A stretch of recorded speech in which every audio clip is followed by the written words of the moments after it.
Anybody who has seen a Toy Story film is familiar with Buzz, the hero who is a little out of step, as Angus likes to say. He's out of step with the reality around him, right? When he thinks he's a space ranger, he's really a toy. That dislocation, that's familiar to people, and I think that everybody who knows of Buzz will come in expecting some of that. Also heroic, also very dedicated and loyal. You know, the hero, the action hero. So we wanted to preserve all of those elements of Buzz in our film. But he's also a sidekick in Toy Story, and we needed to have a more fully dimensional character to be able to tell a full film with as our protagonist. And so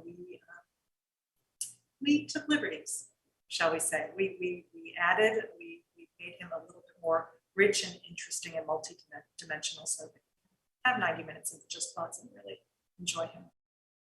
How do you have these meaningful, deep ideas about guilt and about perfectionism and not make a film that's too heavy? Part of it, I would say, is iteration, because we definitely had several versions of this film that were frankly too heavy. They were a little, just you get into Act 2 and you were just sad. It's hard. And the cat, introducing Socks the cat really helps, because it's hard to take anything too seriously when it's coming out of Socks' mouth. But also making the focus a little bit more on the relationships and less just about the guilt. I mean, it sounds odd. You would think that it would be sadder for him to have had a relationship with Alicia, his best friend, his almost like a sister, his commander, and to then see that she passes. But the fact that he has a relationship, the fact that you see that he is this fully dimensional person who's missing out, means that when you get into Act 2, you still have faith for the guy. He's not a complete, isolated loner hermit person that you have no faith for.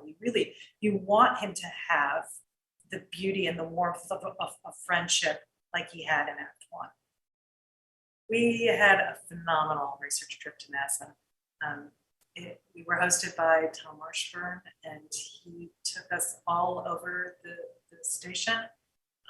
It was remarkable. We saw a lot of what astronauts do in their day-to-day and what their environments are like, and really we got to touch and I don't know, that it's such a tactile world that you just want to reach in and touch everything, and we actually got to touch everything, which is super helpful when you're trying to recreate that kind of environment.